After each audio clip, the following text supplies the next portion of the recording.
Class 6 science की book का chapter 15 air around us, हमारे आसपास जो हवा बहती है उसके बारे में हम लोग इसमें देखने वाले हैं। तो इसमें मैं बताते हैं कि इससे पहले के चैप्टर 9 में हम लोगों ने देखा था कि सारे की सारी जो लिविंग थिंग्स होती हैं, लिविंग थिंग्स यानी कि जो चीज़ें जिंदा हैं, उनको हवा की ज़रूरत है। But have you ever seen air? हवा की ज़रूरत है, हम हवा को महसूस करते हैं, बट क्या आपने कभी हवा को देखा है? You might not have seen air but surely must have felt its presence in so many ways। तो आप लोगों ने हवा को देखा तो नहीं होगा, बट पक्की बात है कि आप लोगों ने उसकी प्रेजेंस को जरूर महसूस किया होगा। आप कहते हो कि आज तो हवा बड़ी तेज चल रही है, आज तो हवा चल ही नहीं रही है, कितनी गर्मी हो रही है, कितनी घुटन हो रही है, इस तरीके की बातें हम लोग करते हैं। क्या आपने नोटिस किया है कि जब जो ट्री की पत्तियां होती हैं, रसल और the clothes hanging on the cloth line स्वे, आपने नोटिस किया है कि जो पत्तियां हैं वो हिलती हैं, जो कपड़े हमने तार पे डाले होते हैं वो भी हिलते हैं। हम जब अपने किताब के पेज ओपन करते हैं तो फ्लटर होने लगते हैं, वो भी हिलने लगते हैं इधर उधर जब फैन चल रहा होता है। तो हवा बहती कैसे है? फॉर यू टू फ्लाई और काइट, अगर क्या आप लोग पतंग उड़ा पाएंगे अगर अच्छे से हवा ना चल रही हो तो चैप्टर 5 की एक्टिविटी 3 थी, उसमें क्या था? Which you separated the sand and sawdust by winnowing. तो आप लोगों ने सैंड में से, विनोइंग का क्या मतलब होता है? हवा की हेल्प से चीज़ों को सेपरेट करना। तो विनोइंग के प्रोसेस के लिए भी हवा की ज़रूरत है। वो अच्छे से तभी होता है जब हवा चल रही होती है। आप लोगों ने नोटिस किया होगा जब बहुत ही तूफान आ रहे होते हैं तो विंड की जो स्पीड होती है, जब एकदम से तूफान वगैरह आ रहे होते हैं तो विंड की स्पीड काफ़ी ज़्यादा हो जाती है, ये भी हम लोगों ने देखा है। और कई बार इतनी भयंकर तूफान आते हैं कि पेड़ तक उन तूफानों में उखड़ जाते हैं, और कई बार तो छतें भी लोगों की उड़ के गायब हो जाती हैं। क्या आप लोगों ने कभी फिरकी से खेला है? तो एक मतलब इस तरीके की फिरकी बनाइए और इसको गोल गोल गोल गोल गोल गोल गोल गोल घुमाइए, हवा की फिरकी बनाइए और इसको लेकर के भागिए। तो जब आप इसको लेकर के भागेंगे ना तो हवा की डायरेक्शन में तो फिरकी गोल गोल घूमेगी। यही हमें एक्टिविटी 1 में बताया गया है। तो देखिए, हवा में भागेंगे तो फिरकी इस तरीके से घूमने लगती है, तो यही हमें बताया है। और क्या आप लोगों ने वेदर कॉक देखी है? इस तरीके से कई बार पहले ज़माने में काफ़ी ज़्यादा छतों पर वेदर कॉक लगाई जाती थी, तो हवा जिस डायरेक्शन में चल रही है वो हमें पता लग जाता था ये देख करके कि वेदर कॉक किस दिशा में घूम रही है, तो उससे हम लोग समझ सकते थे। और it shows the direction in which the air moving at that place, उस जगह पर जो हवा मूव कर रही है उसकी डायरेक्शन को ये वेदर कॉक बता देती थी। अब आता है, is air present everywhere around अस? क्या हर तरफ हमारे हवा मौजूद होती है? आप अपनी मुट्ठी को बंद करिए। What do you have it in? आप अपनी मुट्ठी बंद करिए, क्या आपकी मुट्ठी में क्या है? तो ये आपको एक्टिविटी 2 देखना है। Take an empty open bottle, तो आपको एक खाली बोतल लेनी है जो खुली हुई है। क्या वो सच में मतलब खाली है? क्या उसके अंदर कुछ भी नहीं है या फिर उसके अंदर कुछ है? इस बात का जवाब आप लोग कैसे देंगे? उसको ऊपर नीचे देखिए, क्या उसके अंदर कुछ है? तो अगर नहीं है, आप क्या करिए, now dip the open mouth of the bottle into the bucket filled with water. तो आप खाली बॉटल है उसको इस तरीके से, जैसे हम लोगों को यहाँ पे दिखाया है, उल्टा करके पानी में डाल दीजिए और उसमें पानी भरने की कोशिश करिए और ऑब्जर्व करिए, does the water enter the bottle? आप अगर सीधे ऐसे करके उसमें रख देते हैं बॉटल को, ऐसे करके बिल्कुल सीधी, तो क्या पानी उस बॉटल में एंटर करता है? नहीं करता ना, टेढ़े करने से करता है। Now tilt the bottle slightly, आप अब बॉटल को हल्का सा टेढ़ा कर दीजिए। Does water now enter the bottle? अगर आप बिल्कुल सीधी बॉटल को इस तरीके से रख देंगे, खाली बॉटल है, ढक्कन भी बंद खुला है इसका, और ऐसे सीधी तरीके से बॉटल को पानी में रख देंगे तो आप देखेंगे कि बिल्कुल भी पानी बॉटल के अंदर नहीं जाएगा। आप हल्का से टेढ़ा कर देंगे बॉटल को तो बॉटल में पानी चला जाएगा। तो does the water now enter the, टेढ़ा करने के बाद एंटर करता है। Do you see bubbles coming out of the bottle और हियर एनी बबली साउंड? क्या आपने देखा है कि बबल वाटर से बाहर निकल रहे हैं और बबली साउंड आपको सुनाई पड़ रही है? Can you now suggest what was in the bottle? क्या आप सजेस्ट कर सकते हैं कि बॉटल में पानी क्यों नहीं जा रहा था उल्टी करने पर? उस बॉटल में हवा थी, है ना, हवा भरी होती है हमेशा, हवा थी उसमें, और वो ही उस बॉटल में जो हवा थी उसी की वजह से पानी में हमें बुलबुले देखने को मिलते हैं, बबल्स देखने को मिलते हैं, है ना। The bottle was not empty at all, in fact it was filled completely with air even when you turned it upside down. क्या आप जब उसे टेढ़ा करते हैं तब भी उसमें हवा भरी होती है। That is why you notice that water does not enter the bottle, क्योंकि उसमें हवा होती है इसलिए पानी नहीं जाता है। पोजीशन चेंज करते हैं as there was no space for air to escape, क्योंकि अगर आप बिल्कुल ऐसे सीधे बॉटल को रख देते देते हैं तो हवा के निकलने का स्पेस ही नहीं बचता। जब आप टेढ़ा कर देते हैं ना तो पानी से ऊपर होती है वो, तो हल्का सा हवा से निकलने का मतलब बॉटल के अंदर जो हवा भरी होती है, अगर आप लोग उस बॉटल को बिल्कुल ऐसे इस पोजीशन में रख देंगे तो इसमें से हवा को निकलने की जगह ही नहीं मिली। जब आप टेढ़ी कर देंगे ना तो देखिए ऊपर की तरफ हो जाती है और हवा को निकलने की जगह मिल जाती है। इसी वजह से ये बुलबुले जो हैं पानी में हमें उठते हुए दिखते हैं। तो यही हमें इसमें बताया गया है। तो this activity shows that air occupies space. इस एक्टिविटी से हमें समझ में आता है कि हवा जो है वो जगह घेरती है। It fill all the space in the bottle. ये बॉटल का सारा स्पेस भर लेती है। It is present everywhere around us. और ये जो हवा होती है ना, ये हमारे हर तरफ हवा हमारे प्रेजेंट होती है।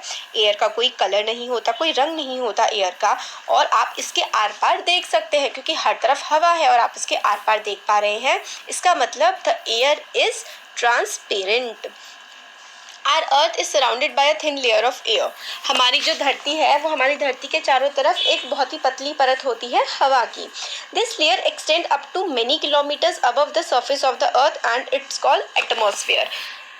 तो ये जो हवा की लेयर होती है ना, ये हर तरफ हमारे आसपास होती है, हमारी पूरी अर्थ के आसपास होती है, और अर्थ से ऊपर भी काफ़ी सारे कई किलोमीटर्स तक ये फैली हुई होती है एयर जो होती है इसको ही, और इस एयर में ही जो पूरा मिला करके हम इसे एटमॉस्फेयर कहते हैं। As we move higher in the atmosphere the air get rarer. Rarer का मतलब होता है कम होती जाती है।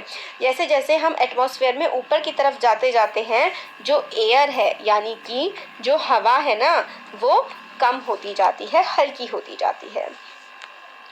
अब हम लोगों को ये देखने को मिलता है कि जो लोग माउंटेन को चढ़ते हैं, जो पहाड़ों पे चढ़ते हैं, वो अपने साथ ऑक्सीजन सिलेंडर लेकर के जाते हैं। तो ऐसा क्यों होता है?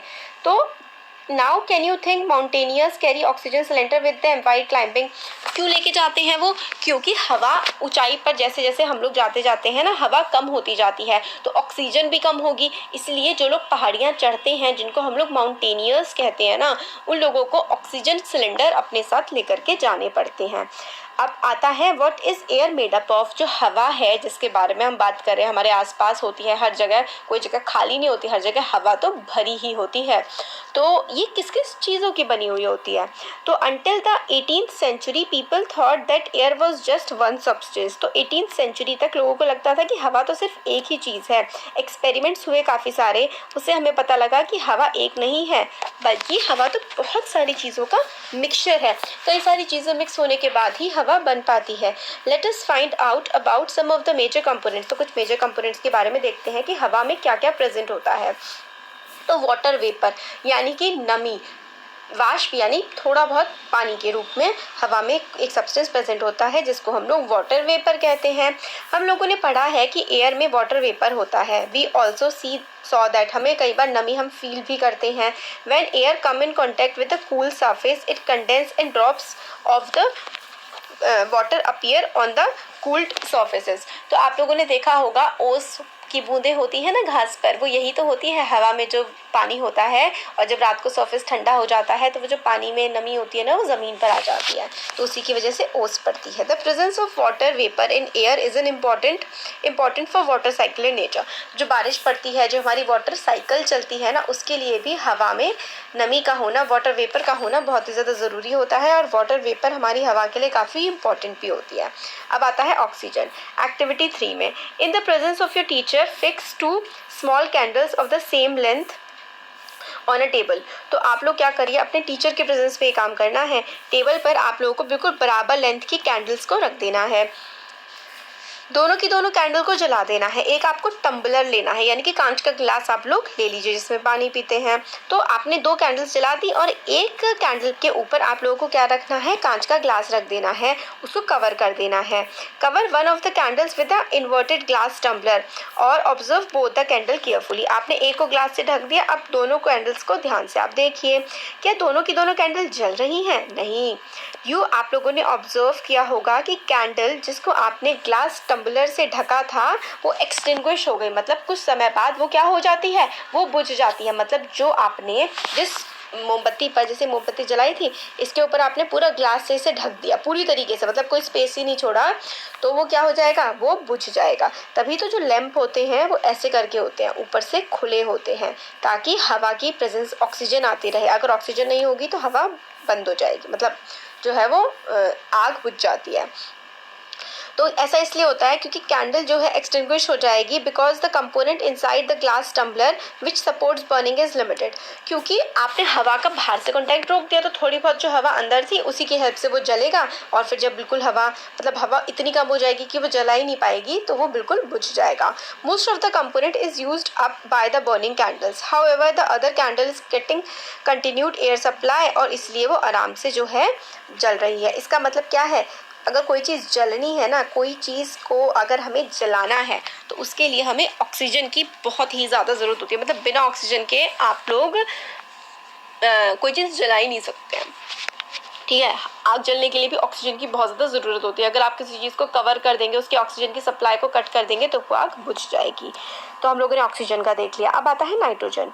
अगर एक्टिविटी 3 में क्या आप लोगों ने ऑब्जर्व किया कि air is still present in the glass bottle even after the candle blow out, तो हवा कुछ तो प्रेजेंट होगी मोमबत्ती बुझने के बाद भी। This indicates the presence of some component in the air which does not support burning. The major part of the air which does not support burning is nitrogen. तो हवा में जो हवा का जो मेजर पार्ट होता है ना, आप समझ लीजिए 78% पार्ट जो होता है ना हमारी एयर का, वो होता है नाइट्रोजन। बट नाइट्रोजन जो है वो बर्निंग में जो है बिल्कुल भी हेल्प नहीं करता है, मतलब किसी भी चीज़ को जलने में ज़रा सी भी हेल्प नाइट्रोजन नहीं करती है। तो हम लोगों ने क्या क्या कंपोनेंट देख लिए, एक तो हमारा वाटर वेपर हो गया, एक ऑक्सीजन हो गया, और एक हवा का कंपोनेंट हो गया नाइट्रोजन, जो कि बर्निंग में हेल्प नहीं करता है। ऑक्सीजन बर्निंग में हेल्प करता है। अब आता है carbon dioxide. In a closed room if there is some material that is burning you may have felt suffocation. अगर कोई कमरा बिल्कुल पूरी तरीके से बंद है और वहाँ पर कोई जल रहा है, तो आपको घुटन सी महसूस होने लगती है और सांस लेने में दिक्कत होने लगती है। This is due to the excess of carbon dioxide that may be accumulating in the room. तो ये क्यों होता है, बहुत ज़्यादा एक्सेस कार्बन डाइऑक्साइड की वजह से होता है, जो कि रूम में भर गई होती है। एज द बर्निंग कंटिन्यूज, और जैसे बर्निंग जलता जाता है, carbon dioxide makes a small component of air around us. तो जैसे कि अगर बहुत ज़्यादा बर्निंग हो रही होती है और आसपास सब कुछ बंद होता है, बाहर से एयर नहीं आ रही होती है, तो कार्बन डाइऑक्साइड उस हवा में काफ़ी ज़्यादा बढ़ जाती है, क्योंकि जो बर्निंग का प्रोसेस होता है ना, उसमें कार्बन डाइऑक्साइड प्रोड्यूस होती है। तो plants and animals consume oxygen for respiration and produce carbon dioxide. जो प्लांट्स होते हैं, एनिमल्स होते हैं, वो क्या करते हैं, ऑक्सीजन लेते हैं रेस्पिरेशन के लिए और कार्बन डाइऑक्साइड को प्रोड्यूस करते हैं। Plant and animal matter also consumes oxygen on burning and produces mainly carbon dioxide and a few other gases। तो एनिमल जो हैं वो ज़्यादातर तो ऑक्सीजन लेते हैं और ज़्यादातर क्या छोड़ते हैं, कार्बन डाइऑक्साइड छोड़ते हैं। और प्लांट जो है वो कार्बन डाइऑक्साइड लेते हैं और ऑक्सीजन छोड़ते हैं प्लांट्स। तो देखिए क्या होता है ना, तो it is advisable not to burn dry leaves and discard remain of the crop which pollute our surrounding. तो इसलिए क्या रहता है कि प्लांट मैटर जो कि उसमें ज़्यादातर ऑक्सीजन होती है, बट अगर हम लोग कोई भी चीज़ जलाते हैं ना, तो उससे कार्बन डाइऑक्साइड निकलती है। इसलिए हम लोगों को ना ऐसे ड्राई लीव्स वगैरह जलानी ही नहीं चाहिए, उससे बहुत ज़्यादा कार्बन डाइऑक्साइड प्रोड्यूस होती है, वो पोल्यूशन क्रिएट करती है, प्रदूषण फैलाती है, और हमारे एनवायरनमेंट को, आग अगर बहुत ज़्यादा फालतू में हम जलाएंगे चीज़ों को, तो गंदगी फैलती है, बहुत हमारे सांस में लेने में दिक्कत आ जाती है। तो हमारा वाटर वेपर हो गया, ऑक्सीजन, नाइट्रोजन, कार्बन डाइऑक्साइड, ये एयर के कंपोनेंट्स हम लोगों ने देख लिए। और क्या क्या कंपोनेंट्स होते हैं एयर के, तो डस्ट एंड स्मोक। हवा में डस्ट भी होती है, मिट्टी भी होती है और धुआं भी होता है। Burning of fuel also produces smoke. जब फ्यूल बर्न होता है तो धुआं भी निकलता है। Smoke contains a few gases and fine dust particles and is often harmful. Smoke में जो ना कुछ गैसेस होती हैं और कुछ मिट्टी के डस्ट के पार्टिकल्स होते हैं जो काफ़ी हार्मफुल होते हैं। That is why you see long chimneys in, this is why, मतलब आप लोग देखते हैं ना चिमनी वगैरह, उसमें से धुआं निकल रहा होता है, और this takes the harmful smoke and gases away from our nose but it is closer to birds flying up in the sky। तो आप लोग चिमनी में से जो देखते हैं कि ऊंची ऊंची चिमनियाँ होती है, धुआं निकल रहा होता है, वो हमारे ह्यूमन सिस्टम से तो दूर हो जाती है, बट बर्ड्स के लिए बहुत ज़्यादा हार्मफुल ये होता है। तो देखिए एक्टिविटी 4 से ना अब हम लोग नेक्स्ट वीडियो में देख लेंगे, ठीक है। तो कैसा लगा वीडियो?